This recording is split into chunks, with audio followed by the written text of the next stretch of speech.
आज हम जिस टॉपिक की बात करने वाले हैं ये है इम्परफेक्शंस और डिफेक्ट्स इन सॉलिड्स।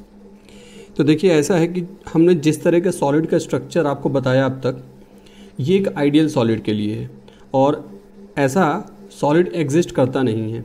यानी कि जो आपको पैटर्न बताया गया था सॉलिड के लिए, क्रिस्टलाइन सॉलिड के लिए स्पेशली, कि सारे एटम्स बिल्कुल सिस्टमेटिक अरेंजमेंट उनका होता है, तो अरेंजमेंट होता है, सिस्टमेटिक ही होता है, लेकिन बीच बीच में कहीं कहीं क्या होता है, कुछ पार्टिकल्स थर्मोडायनेमिक हीट की वजह से, यानी कि हीट सराउंडिंग से एब्जॉर्ब करने की वजह से, या प्रेशर के डिफरेंस, प्रेशर चेंज करने की वजह से, या दूसरी अदर सिचुएशंस, कुछ इम्प्योरिटीज़ ऐड करने की वजह से, तो ये कुछ रीजंस हो सकते हैं जिसकी वजह से ये जो पैटर्न मैं आपको कह रहा हूँ कि ये एक आइडियल पैटर्न है, ये बन नहीं पाता है। तो ये हर सॉलिड के साथ होता है, हर क्रिस्टलाइन सॉलिड के साथ ऐसा होगा। ठीक, अब हम बात करते हैं पॉइंट वाइज पॉइंट। तो सबसे पहले in a crystalline solid there is a regular arrangement of constituent particles. ये किसकी बात चल रही है? ये आइडियल क्रिस्टलाइन सॉलिड की बात चल रही है। However this arrangement is generally not found to be perfect. तो रियलिटी में ऐसा होता नहीं है। अच्छा, फिर इसके बाद this is because a solid contains a large number of small crystals and some of these may not have perfect regular arrangement of the constituent particles. तो मैंने आपको जैसा बताया कि भाई क्योंकि नंबर ऑफ पार्टिकल्स बहुत ज़्यादा हैं, तो कोई ना कोई पार्टिकल ऐसा होगा जो अपने या तो प्लेस से डिस्प्लेस हो जाएगा, डिसलोकेट हो जाएगा, या उसकी जगह कोई दूसरा पार्टिकल आ जाएगा।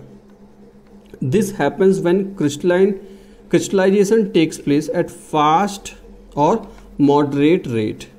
तो ज़्यादातर जो रीज़न मतलब हमने देखा कि ऐसा क्यों होता है, तो ऐसा तब होता है जब हम कोई क्रिस्टल बना रहे हों और अगर ये प्रोसेस बहुत फास्ट रह गया हो, या फिर मॉडरेट रेट पे भी अगर रखा जाए, मीडियम रेट पे, तो भी ऐसा होता है। क्या? Constituent particles may not get sufficient time to arrange themselves in a perfect order. तो इन्हें टाइम नहीं मिल पाता है कि अपने आप को ये जो एक आइडियल ऑर्डर होता है उसमें ये अरेंज कर पाएँ।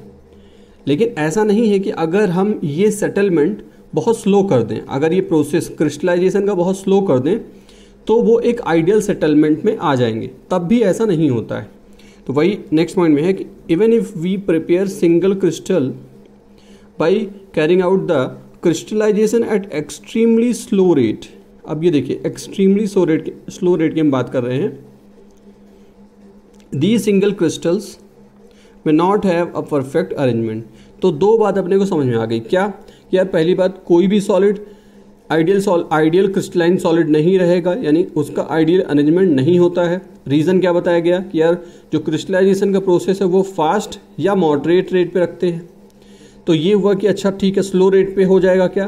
तो पता चला नहीं, स्लो रेट पे भी नहीं होता है। यानी कि फास्ट और मॉडरेट रेट पे तो जो डिफेक्ट्स होगा वो ज़्यादा होंगे, लेकिन अगर स्लो रेट पे भी करेंगे तो डिफेक्ट्स कुछ ना कुछ रह जाएगा।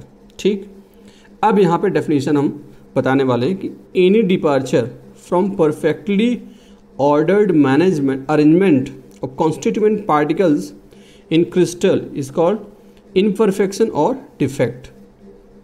तो जो परफेक्टली ऑर्डर्ड अरेंजमेंट जो होता है, जैसा कि हम क्रिस्टलाइन सॉलिड के लिए बनाया करते हैं, इसमें से कोई भी डिपार्चर हो जाए, यानी कुछ भी डिसलोकेट हो जाए, तो इसे क्या बोलेंगे? इसे बोलेंगे इम्परफेक्शन और डिफेक्ट्स। ठीक है भाई। तो कीवर्ड क्या है? परफेक्टली ऑर्डर्ड अरेंजमेंट है, और दूसरा क्या है? डिपार्चर। ठीक, अब चलिए देखते हैं। अब डिफेक्ट का रीज़न जैसे मैंने स्टार्टिंग बताया, defects may arise due to the heat absorbed, या तो हीट एब्जॉर्ब कर लिया जाए किसके द्वारा? क्रिस्टल के द्वारा। कहाँ से? सराउंडिंग से। और due to the presence of impurity in the crystal. तो दो रीज़न यहाँ पे निकल के सामने आ गए कि या तो हीट एब्जॉर्ब किया गया है, या फिर इम्प्योरिटीज़ उसमें आ गई हैं, उसमें मिक्स की गई हैं। ठीक, तो अब हम कैटेगराइज करते हैं, क्योंकि हीट एब्जॉर्ब करने से भी कुछ हो सकता है, इम्प्योरिटी की वजह से भी कुछ हो सकता है, तो अब हम कैटेगराइज कर रहे हैं। तो भाई जब हम इसको कैटेगराइज करेंगे तो एक कैटेगरी तो ये हो सकती है डिफेक्ट्स की कि यार एक तो हो गया पॉइंट डिफेक्ट, यानी कि पूरे क्रिस्टल लैटिस में किसी एक लैटिस पॉइंट में, जैसे ये क्रिस्टल लैटिस हम बना रहे हैं, अब इसमें किसी एक जगह पे सपोज यहाँ पे कुछ प्रॉब्लम आ जाए तो इसको तो क्या बोल देंगे, पॉइंट डिफेक्ट बोल देंगे। लेकिन अगर ऐसा हो जाए कि पूरी की पूरी जो रो है ये डिस्टर्ब हो जाए, तब इसको क्या बोल देंगे, लाइन डिफेक्ट बोल देंगे। अब अभी हमें 12th क्लास में केवल पॉइंट डिफेक्ट के बारे में बात करनी है। तो देखिए डेफिनेशन देख लीजिए, व्हेन अ डेविएशन और irregularities exist from the ideal arrangement around a point और an atom in a crystalline substance the defect is called point defect. Clear है, बहुत इसमें कुछ समझने वाली बात नहीं है। फिर इसके बाद देखिए next, when the deviation from the ideal arrangement exist in the entire row, यहाँ पे आ गया इंटायर रो, ये कीवर्ड हो गया, of lattice point the defect is called the line defect. Imperfections not only modify the properties but also sometimes impart the new properties to the solid।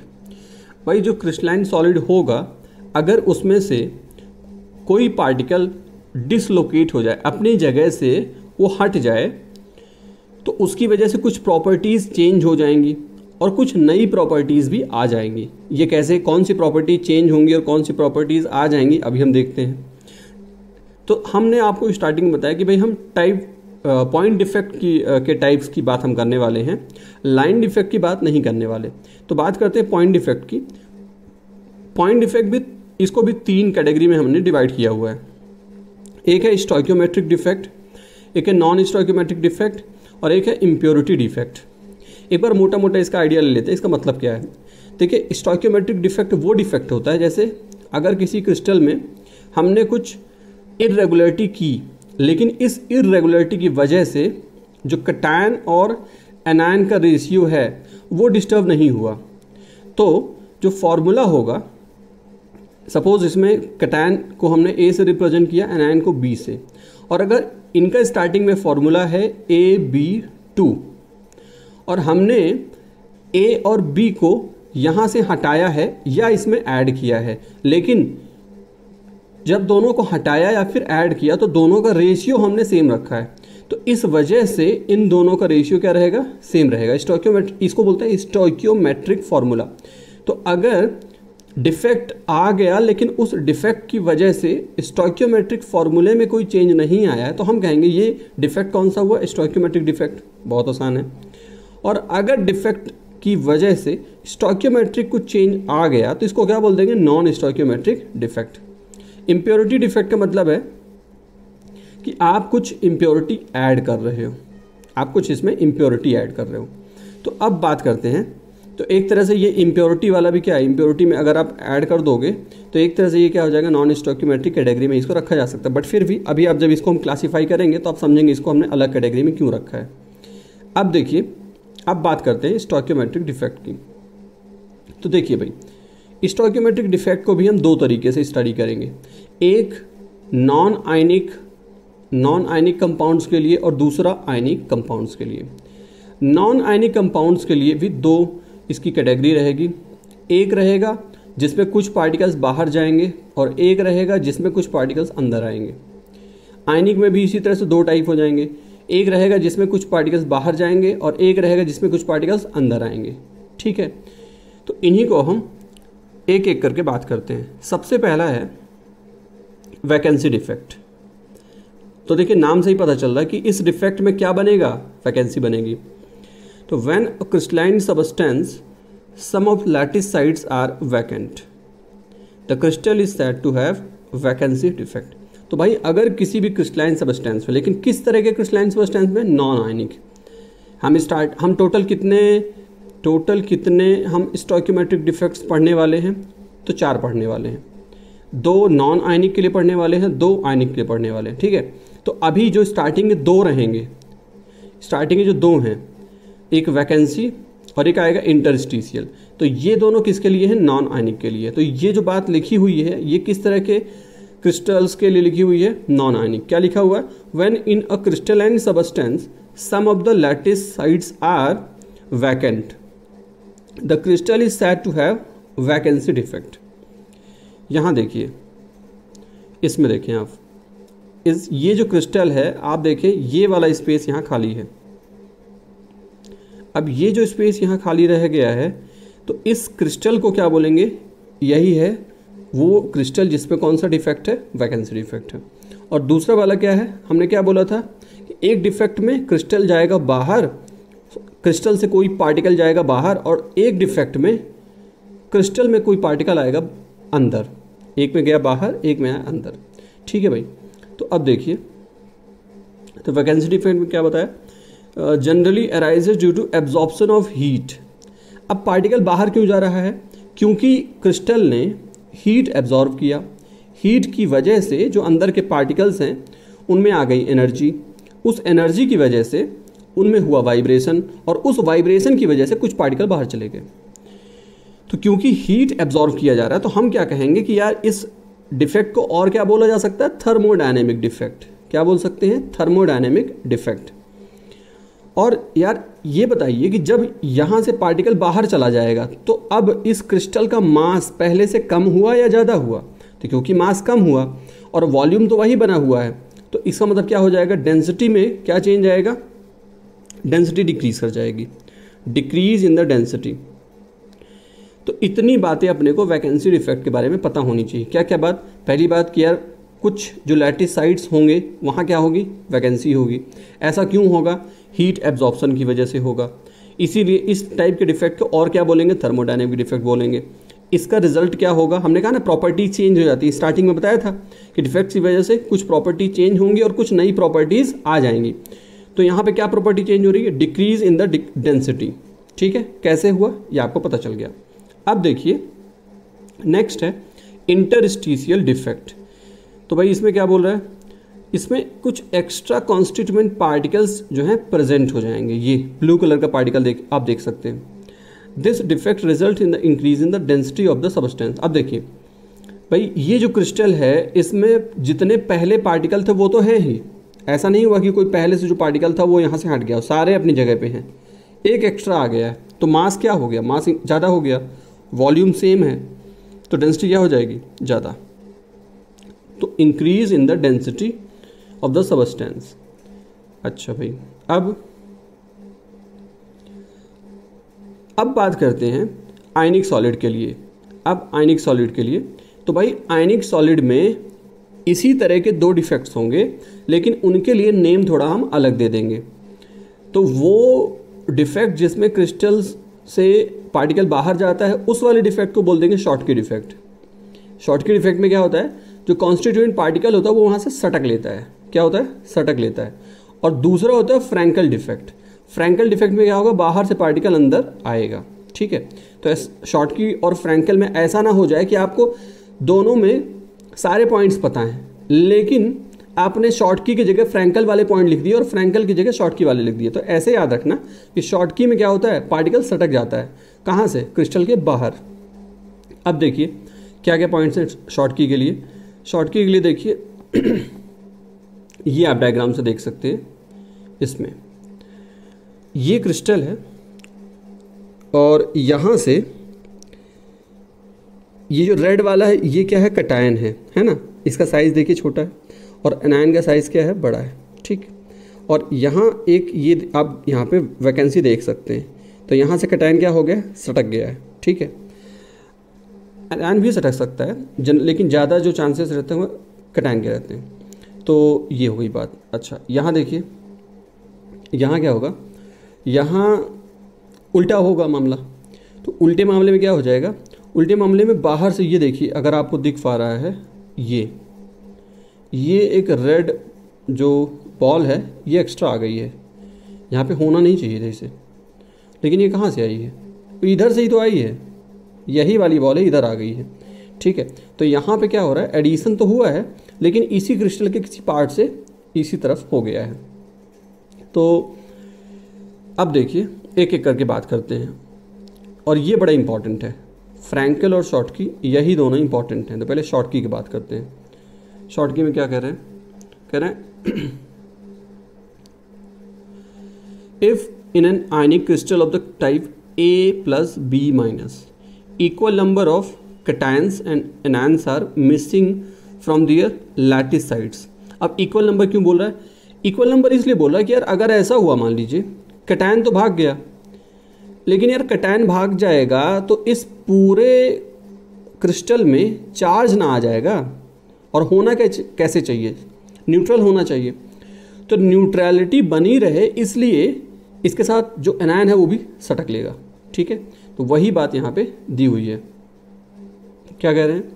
कह रहे हैं कि equal number of cation and anions are missing from their lattice side so that the electrical neutrality is maintain, it is called Schottky effect. ठीक है भाई, चलिए next point. The Schottky effect containing one pair of holes due to missing of one cation and one anion, तो basically it is a vacancy defect. तो इसमें कोई दिक्कत ही नहीं है। ये नॉन आयनिक कंपाउंड्स में इस डिफेक्ट्स को क्या बोलते थे? वैकेंसी डिफेक्ट बोलते थे। ठीक है भाई, अब देखिए, अब कुछ खास बात है। ये जो अब बात आने वाली है, ये सारी बातें इंपॉर्टेंट हैं, इंपॉर्टेंट बात है, इसलिए इसको ब्लू कलर से ले लेते हैं ये। ठीक है भाई, पहली बात क्या है? Types of compounds exhibiting Schottky defect. This defect is shown by highly ionic compound which have, एक बात, high coordination number, small difference in the size of cation and anion। पहली बात समझते हैं और पहले बात से फिर दूसरी बात समझते हैं। दूसरी बात क्या लिखी हुई है? कह रहे हैं कि यार ये वाला जो डिफेक्ट है ये उन कंपाउंड्स में देखा गया जिसमें कैटायन का साइज और एनायन का साइज ऑलमोस्ट सेम रहता है। हालांकि जो हमने यहाँ डायग्राम लिया हुआ है इसमें कैटायन और ये दोनों ही जो डायग्राम है दोनों में कैटायन और एनायन का साइज में कोई ऐसे खास डिफरेंस है नहीं। यहाँ भी वही सेम साइज है, यहाँ भी वही सेम साइज है। लेकिन ये एक हाइपोथेटिकल डायग्राम है। रियलिटी क्या है? रियलिटी ये है कि भाई शॉर्टकी में जहाँ सटकने वाला मामला हो रहा है वहाँ जो कैटायन होगा और जो एनायन होगा उनके साइज में बड़ा कम डिफरेंस रहेगा। Small difference in the size of cation and anion. अगर साइज में कम डिफरेंस रहेगा तो कोऑर्डिनेशन नंबर हाई रहेगा। अगर साइज का डिफरेंस कम रहेगा तो कोऑर्डिनेशन नंबर हाई रहेगा। अब इसको आप थोड़ा विजुअलाइज ही कर सकते हो कि भाई साइज का अगर डिफरेंस हम ज़्यादा रखते हैं, कम रखते हैं, तो इससे कोऑर्डिनेशन नंबर हाई कैसे होगा। अब इसको थोड़ा विजुअलाइज ही करना पड़ेगा आपको। जैसे मान लीजिए, फिर भी मैं एक बार कोशिश करके देख लेता हूँ। जैसे मानिए कि ये एक पार्टिकल है, ठीक है भाई, ये एक पार्टिकल है, ये एनायन बना रहा हूँ मैं, ये भी एनायन बन गया और ये भी एनायन बन गया। ठीक है भाई, अब यहाँ एक छोटा सा स्पेस है ये कैटायन के लिए। तो यहाँ क्या है, ये जो कैटायन है चार तरफ से इधर से सराउंडेड है, और एक ऊपर रख दो भाई और एक इसके नीचे भी रख दो। तो ये जो बीच वाला पार्टिकल है कैटायन है, ये इसकी ज़्यादा से ज़्यादा कोऑर्डिनेशन नंबर कितनी हो जाएगी? 6 हो जाएगी। लेकिन हमें पता है कि यार कोऑर्डिनेशन नंबर तो ज़्यादा भी होती है, कोऑर्डिनेशन नंबर तो 8 तक जाती है। तो वो कब हो सकता है? जब क्या हो, साइज़ दोनों का लगभग सेम रहे। अब सेम वाले में आप थोड़ा सा विजुअलाइज कर लेना HCP वाले में कैसा रहता है। ठीक है, वो अलग टॉपिक है, अभी उसमें हम नहीं जाएंगे। आप समझ में आई हो बात तो ठीक है, नहीं तो उस वीडियो को देख लेना HCP वाले को, और उसके बाद फिर आप इस बात को दिमाग में बिल्कुल बिठा लो। क्या कि भाई सटकने के मामले में कैटायन और एनायन दोनों एक बराबर हैं। सटकने के मामले में कैटायन और एनायन एक बराबर, मतलब कुछ बच्चे घर में नहीं शैतान होते हैं, तो उसमें एक शैतान होता है, दूसरा वाला ही बराबर का शैतान होता है। तो ये कुछ वैसी बात हो गई।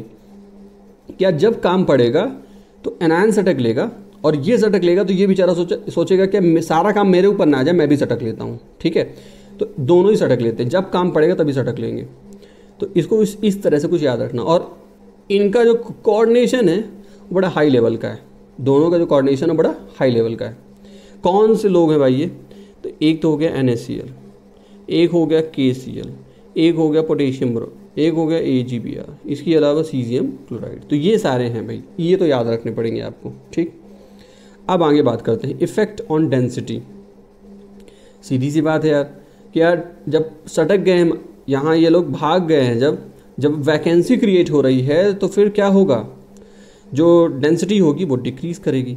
As the number of ion decreases as a result of this defect the mass decreases whereas the volume remains the same, hence like vacancy defect density of the solid decreases. ठीक, अच्छा भाई, अब एक fact आप याद रखेंगे। क्या याद रखेंगे कि मान लो मेरे पास 1 किलो नमक है। कितना है? 1 किलो। ठीक है, 1 किलो नमक में मेरे पास जो आयन्स हैं वो कितने हैं? वो इतने हैं, 10 पावर 22, है ना।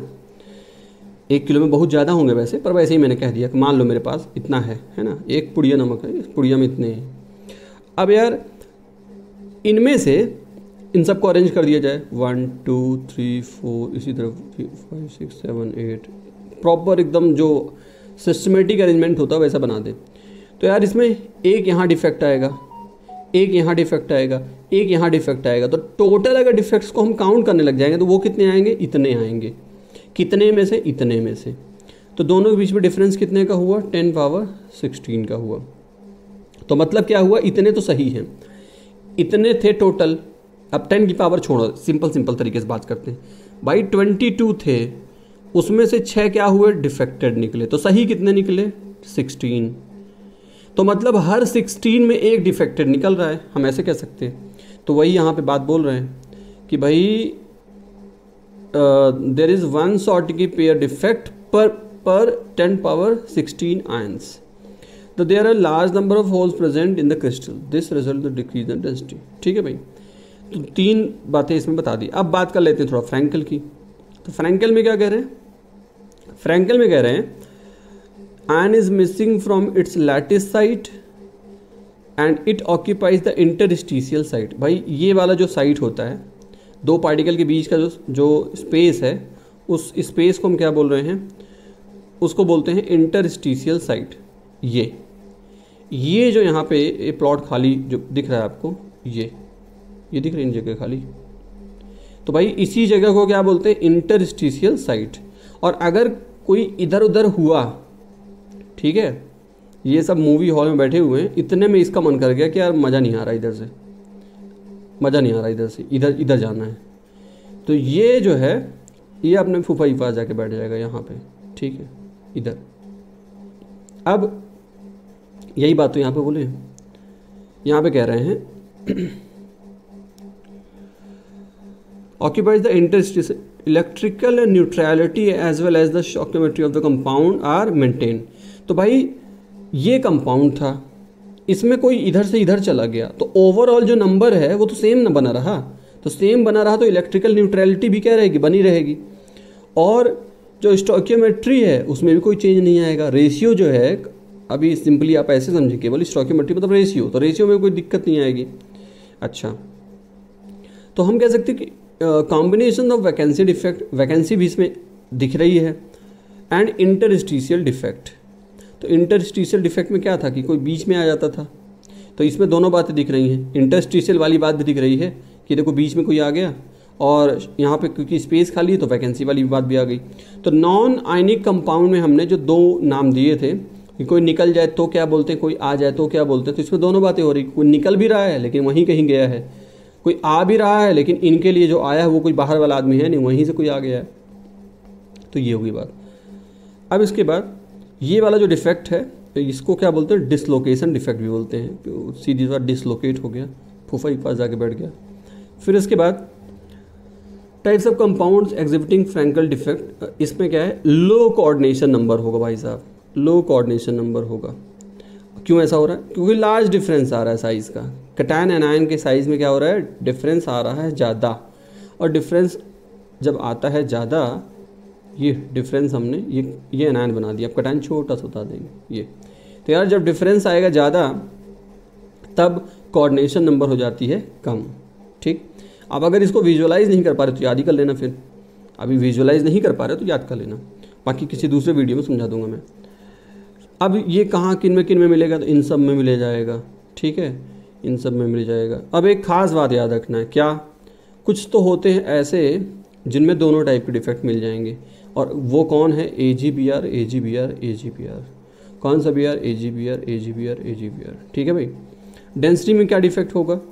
तो भाई डेंसिटी में क्या कुछ फ़र्क नहीं पड़ेगा, सब इधर का उधर हुआ है बस, केवल कुछ इधर थे कुछ इधर से उधर चले गए, बस कोई फ़र्क नहीं पड़ेगा। और कोई चीज़ देख लेते हैं। देखिए भाई ऐसा है, समझो बात को, यहाँ क्या है,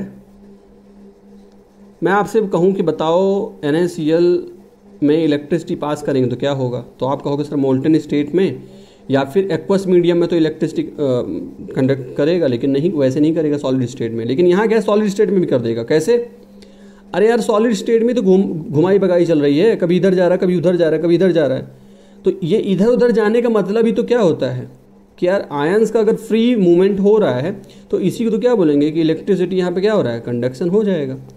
तो वही बात यहाँ पे दी हुई है, क्या कह रहे हैं, solids having these defect conduct electricity to a small extent. This is because of an ion moves from the lattice side to occupy a hole, it creates a new hole.